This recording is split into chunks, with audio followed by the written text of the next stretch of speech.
Hey guys, welcome back to the channel. It's good to have you guys back here to the channel. So in today's tutorial, I'm going to be showing you how to make this quilted shoulder bag. As you can see, the stitches of the side is outside. So if this is something you like to see, please stay tuned to the channel and let's go straight into the tutorial. So that type of shoulder bag has been trending a lot, and I myself have been wondering how to go about it for quite some time now before I finally figured it out. So I decided to show you guys how to go about it so that in case you want to recreate another bag that have that type of outside side stitches and you are using a manual machine or a blackhead machine, you would know what to do. So these are my dimensions. I've cut them out already. The main body is a 9.5 inches by 6.5 inches, and I put my foam and I quoted it by 2 inches interval. The side, of course, you have to measure the overall side round. Then anything you get, you now cut it out, and the width of the side is 3 inches. So the lining fabric, I remove 2 inches from the overall body. Then I decided to put a leather for the top part because I don't want a black to be poking out. So this one that you are seeing in the middle here is the zipper, is the one that is going to be holding is the zipper, because I don't want the zipper to start all the way from the top of the bag. I wanted it to have some inches interval. So I decided to put 2 inches leather on top, and in between the 2 inches and the lining I decided to put a 1 inches thin, 1 inches wide leather. So after I was done with that, I went ahead and gave intervals. I gave half inches interval from the front, and I gave 1 inches interval from the back. Then I went ahead and sewed the zipper. Then I top stitch. So when I was done, I just joined the two together this way, and I'm just going to go and sew and also top stitch so that it will just be as neat as this.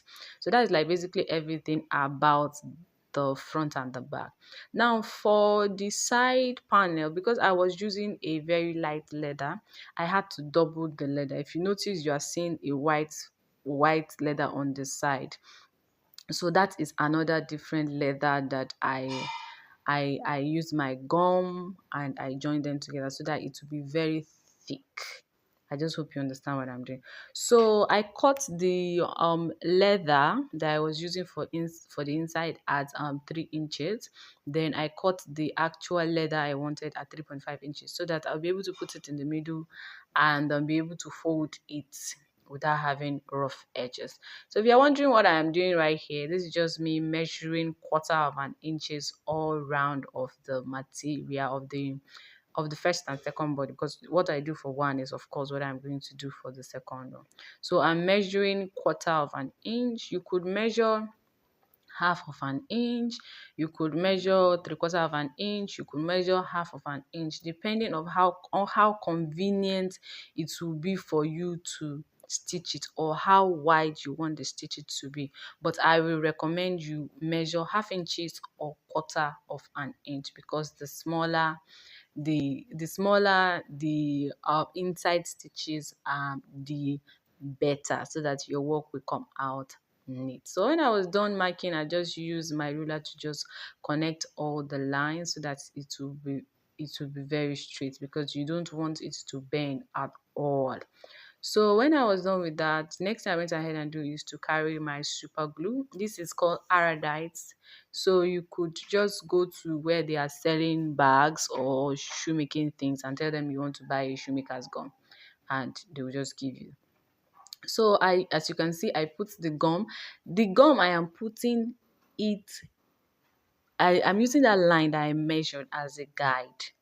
So I am putting the gum before the line, let me say it that way. Then I am just going to go ahead and put the side panel this way. So you see, so just keep watching, you understand what I mean. I'm just going to go ahead and put it all round, following this shape. Make sure you maintain the shape of the body of the bag. In anything you're doing, make sure you maintain the shape. So take your time. It took me quite some time to get this done. So you also, I would advise you take your time so that you are going to get a perfect result at the end of the day. And please also be careful. Make sure the gum doesn't touch where it's not necessary.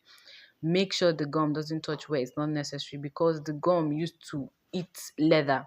If you touch where it's not necessary, it's going to tear that leather, and when it tears the leather, it has damaged it. It means you have to, start your work from afresh, and you don't want that. So you need to be very, very careful. Thank you guys for tuning into the channel once again. If you are a returning subscriber, thank you for always coming back to the channel. Thank you for your love, for your support, for your comments, and thank you for always giving me a thumbs up. And if you are just tuning into the channel for the very first time, please do well to, you know click on the subscribe button and also the notification bell, so that you get notified whenever I post in new tutorials, because on this channel we have many more amazing tutorials. I am sure you don't want to miss out. We share tutorials from pattern drafting, luxurious bags, office bags, party bags, shoulder bags, and many more. We also give tips and tricks on how to, improve and, be a better bag maker, because improvement is the only constant thing in life. Like, yes, I know change is the constant thing in life, but improvement as well is very, very essential.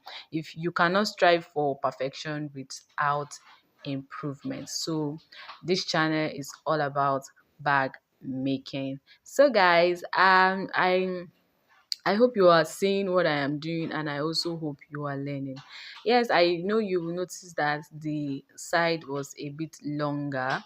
Yes, I did that on purpose because I didn't want it to short, and I will now be cutting off anything.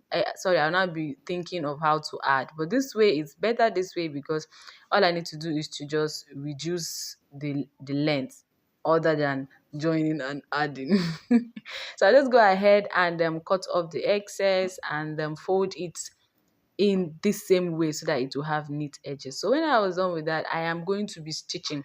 Please stitch from the front this way, so that you'll be seeing what you are stitching. So after I was done stitching, this is what it looks like. I will also advise you sew your lining to your main body, because mine honestly did not stitch to each other like this. It didn't stitch to each other.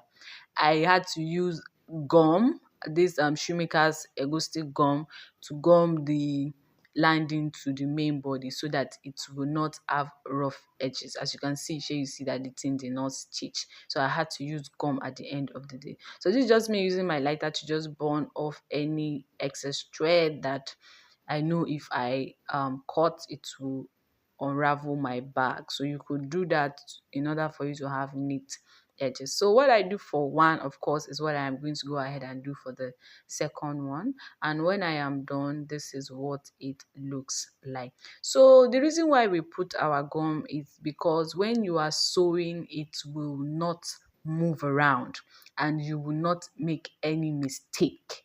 So you see how it came out beautiful and neat.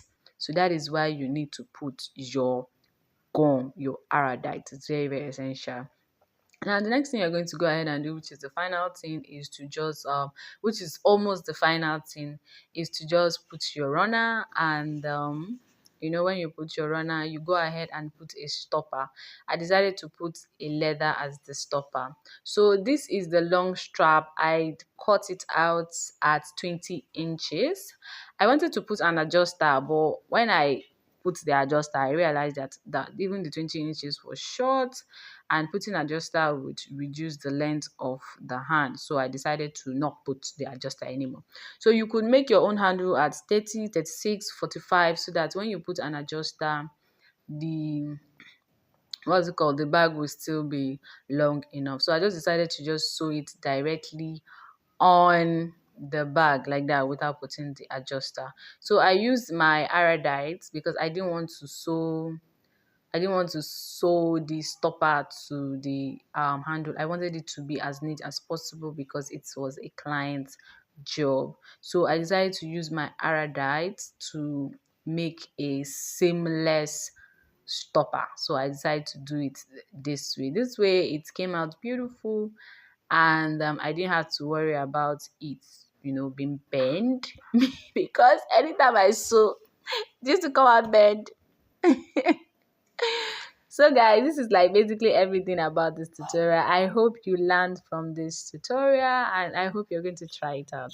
Drop any questions you have in the comment section and I am sure to answer you. And if you don't have any question and you like what you saw, please say something nice in the comment section. And also don't forget to give me a thumbs up. Share this channel with your family and friends. Don't forget to click on the subscribe button and also the notification bell so that you'll be among the first to get notified when I post in new tutorials. Bye.